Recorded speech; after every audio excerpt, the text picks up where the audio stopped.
Right, I've just changed my GoPro 8 over from time-lapse mode to video mode, and hopefully I might get bit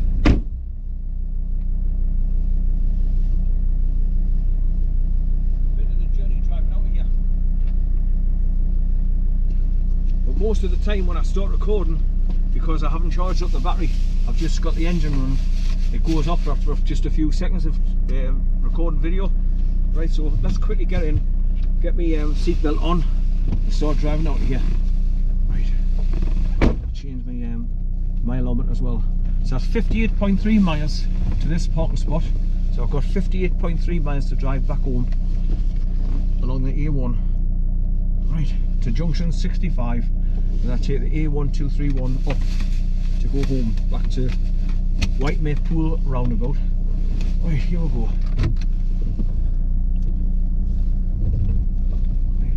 There was two cyclists going to come down, so I'm just watching for them coming behind us. If you want to knock them over. Right, so it's just a nice gentle drive out of here, because as you can see it's full of holes. So just let the car just gently roll over them, so I'm not taking out on the springs. So I'm following the river ALWIN all the way back out of here, past Clennell Hall, and back towards the village of Alwinton, where I turn left there and start heading back out of here, go towards Harbottle, like I say, then it's Sharpton Bridge, then Flotterton, then Thropton, then Rothbury, and take the road along from Rothbury back to the A697 Coldstream Road towards Morpeth, and then you get onto the A1, drop down onto it, and turn right and just start heading back along the A1 back towards the Metro Centre. Now there's the other valley that you can go up as well. I'd like to take Bear up there as well, but one, it's full of sheep just like hanging around where the wire fence is on both sides, and the other problem is it's got some climb over turnstiles that you could, I mean, I couldn't pick him up to get him over, or there's no gaps to get him squeezed underneath. He's not used to do that yet anyway. Never had any problems with Con, because he used to either sneak underneath them or jump over them, because he was fit as a lock and he wasn't frightened to duck underneath fences and gates. Once I've trained him how to do it, there was no problem. But there's three sheep over to my left there now. They've come up this high up the valley, just over there to the left. Three of them on the side of the hill. There's more just along here, down right next to the river, over there to the left. And there's some more here, look, on the left hand side as well. They obviously come to eat here because the grass is more nourishing, because it's close to water, and they can get a drink at the same time as well when they're dry. Oh, there's a big buzzer, so we're just taking off. Right up this hill, past the access road up to Kidland Lake Cottages, just here where this dead tree is at the top of the hill on the left hand side. So the road goes off up to the right here to take you to Kidland Lake Cottages. There's that bird coming back. It's just hovering just there to my left. Huge bloody thing. Right, so there's the road that you go up to Kidland Lake Cottages there on the right from this dead tree. Right, so drop down here to the cattle grate at the bottom. Just gently drive over that as well, because that's full of bumpy. So all these little Christmas trees on the left, they're all regrown again from where they last got cut down.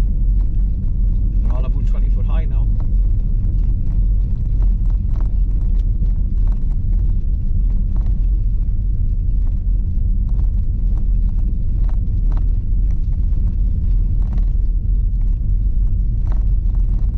It's a beautiful valley this to come up.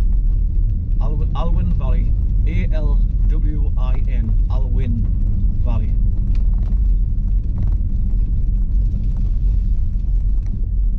There's your road track going up there to the right to take you back up to the hill if you're going back over to Alwinton.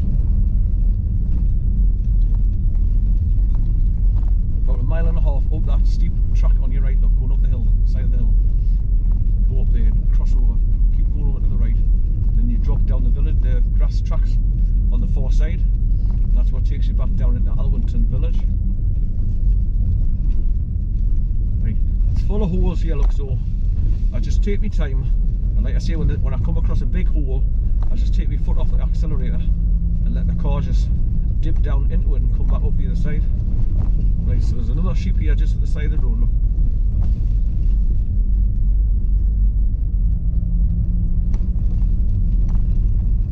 In the summer there's millions of them, and they all hide underneath the bridges to keep cool when the sun's out. And they're right next to get a drink as well. So you constantly see masses of sheep here, just in these areas here where the bridges are, because they hide underneath it. But they get some shade from the sun, cool off in the water. Right, so that's big holes there. Like I say, when you come up to the bridges, slow right down, because where the road's been worn away, where you meet the concrete of the bridge, there's big dips in there. So if you drive over them fast, you'll end up buckling your alloy wheels. So just drive gently over them.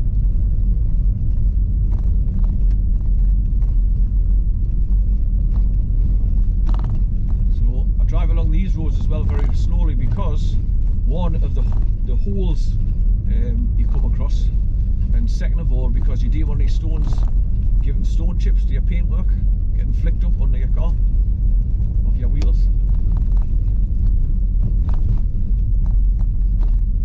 So as you can see, I'm just going left to right, looking for the holes to try and avoid them as best I can.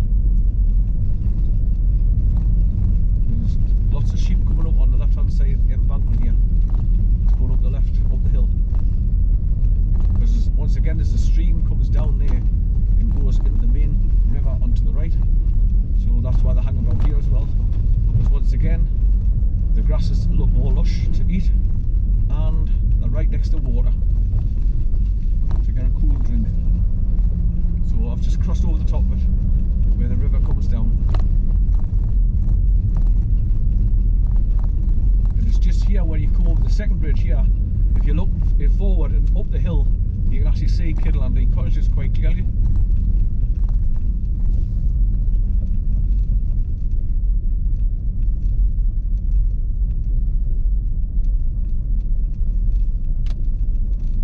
I think I was wondering what they were doing, just standing still.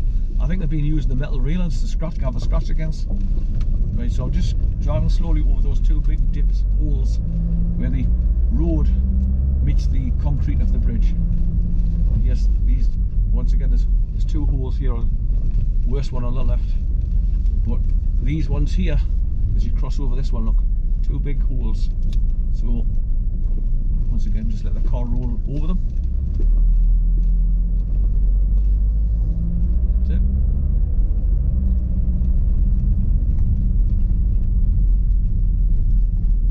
I mean, just because I'm driving a 4x4, shit, doesn't mean I've got to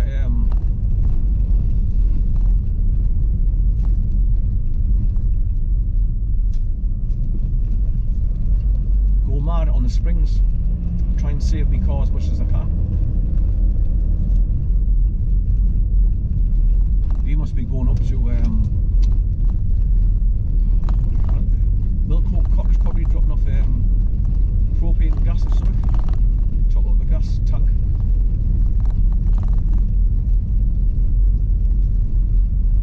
So that bloke that left after blowing up his tyre, he's probably gone back, given them the keys, and told that it's getting low on propane gas or something. And they've sent a tanker up straight away to can fill it up again, ready for the next people staying there. So I hope you're enjoying the driving out the valley here. It's beautiful.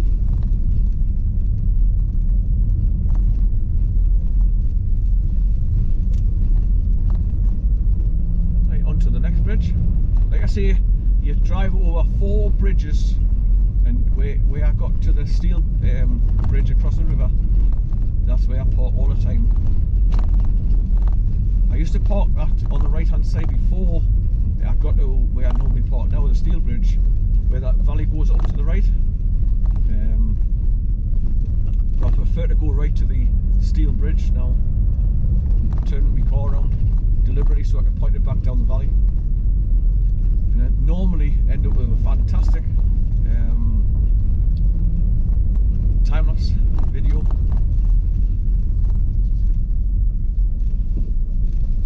And the very fact that I'm still recording driving out of here as well, that's because I charged up the GoPro 8 battery as well.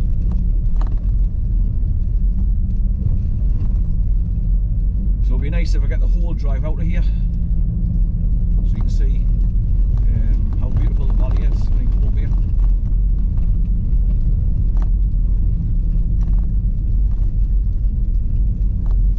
I mean, by right you're not supposed to bring any vehicles up here because there's a sign notice just where the farmer piles up all these round bales of hail and that black plastic round bales that they put them in.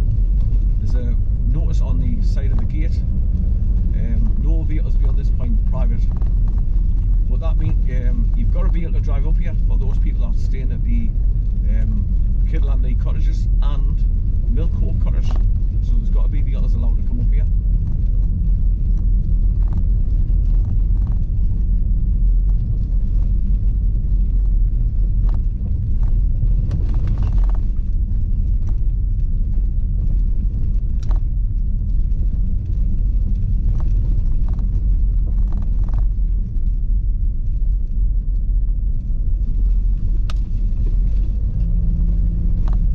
Full of holes from this point on, just run this.